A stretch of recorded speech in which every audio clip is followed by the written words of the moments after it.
Hello everyone, and welcome back to Cool's Book Reviews. Today we are checking out Casey Tibbs' Born to Ride, the only authorized biography by Rusty Richards. This is definitely a book I have been looking forward to reading, and have had this planned for a while. Man, you guys know how busy we have been on the channel, so unfortunately it did kind of get pushed back a bit. But luckily it's going to tie into Friday's episode, as well as some shorts today. And if you guys have been keeping up with the channel, perhaps you guys know exactly what type of video you guys will be getting. And before we just hop right into my actual thoughts on the book, let's actually take a little bit closer of a look. Alright, so let's take a look at the cover first. You see up here, Casey Tibbs, Born to Ride, the only authorized biography by Rusty Richards, and obviously kind of bronc riding picture and a picture of Casey Tibbs there. On the side it just simply says Casey Tibbs and Richards. And then on the back you can see some of the just description, trying to get you guys interested. Kind of spoiler, it's really good, pick it up. Here's that ISBN if you need it.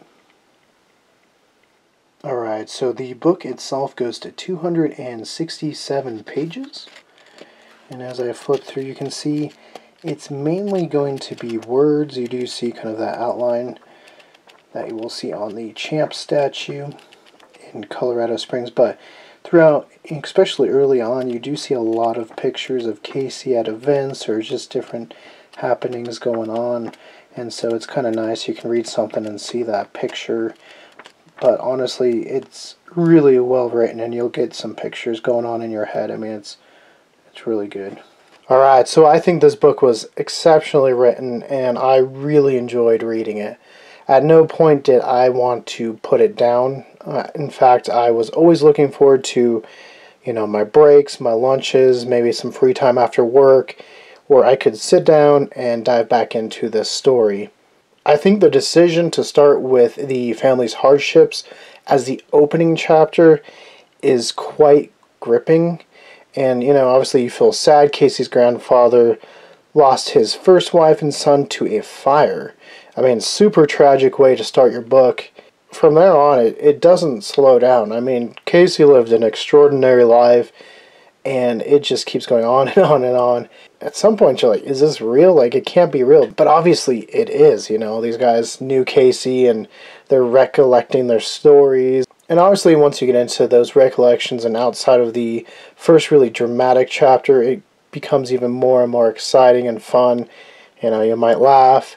Towards the end of the book, you might feel sadness, obviously, with what happens to Casey. He does pass away due to cancer. And, I mean, you go through it all. You start with something dramatic. You see the ups and the downs and just the perseverance and just the willpower to get to the top. And then you see him, once he's at top, some of those maybe things he, weren't so bad when you didn't have a lot of money, come back up. And, but he always stayed positive. Even when he had cancer, like I said, he fought till the end. He wanted to be there. He wanted to give the respect he was supposed to do, and very valiant.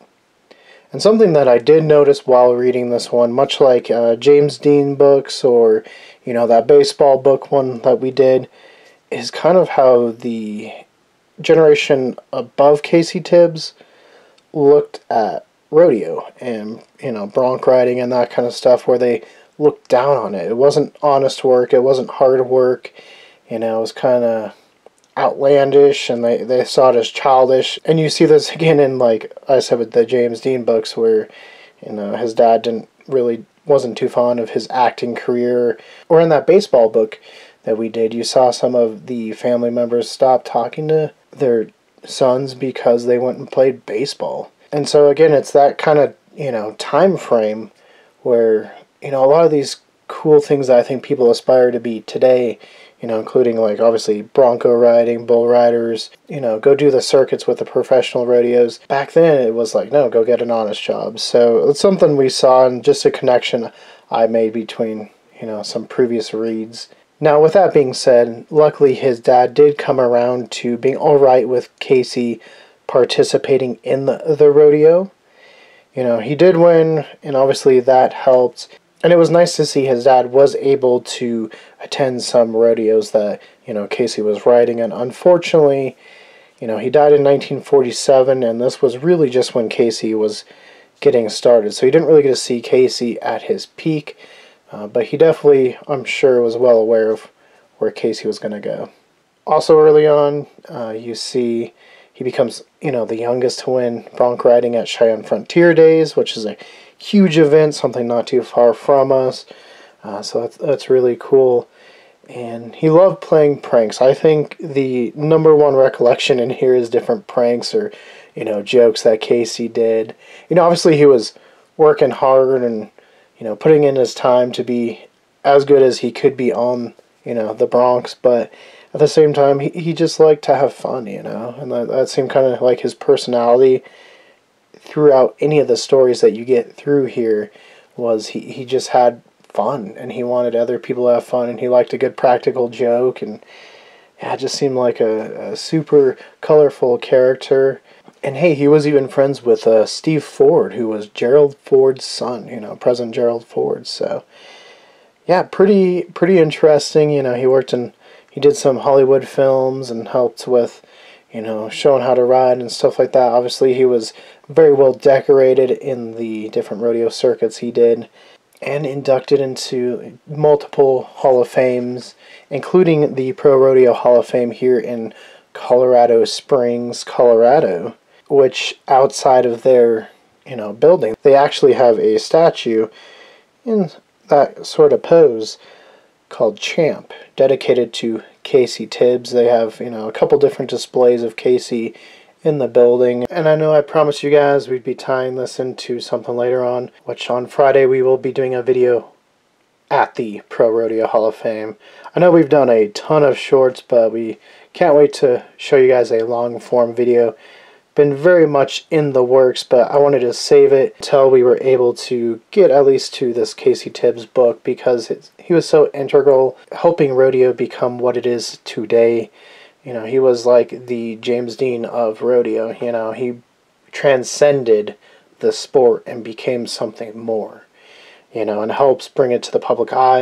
And you see it in a lot of the words here that rodeo probably just wouldn't be the same without him. And so I thought it was only fitting that we would check this one out today. I have previously watched a documentary. I think it's called Painted Horses. It's about Casey Tibbs.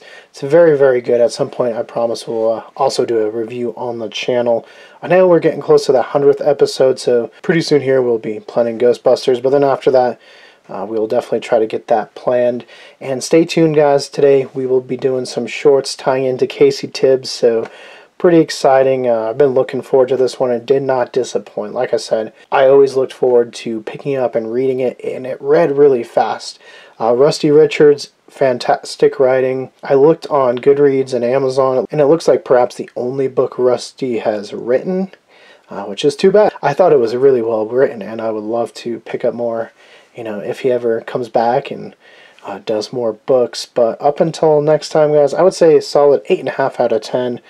Truly a really well written book and really fantastic look. Even if you guys aren't a huge fan of rodeo, I think you'll be able to pick this up and just enjoy it for what Casey's life was. I mean, he lived a very extraordinary and interesting life, not always perfect, and unfortunately some of the things that he wanted in life he didn't find till the end, but you know what, he made the most of life, and sometimes that's all we can do. And yeah, I recommend it, so go pick it up. You can find it on Amazon.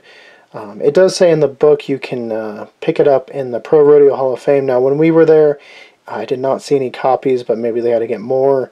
I know if you go up in South Dakota, even at Mount Rushmore, you can find it. Lots of options. Make sure to pick it up. You guys won't be disappointed. But until next time, guys, for more Cool's book reviews, click that link to your left. For more about us here at Cool's Paranormal, click that link to your right. And don't forget to hit that like and give us a subscribe.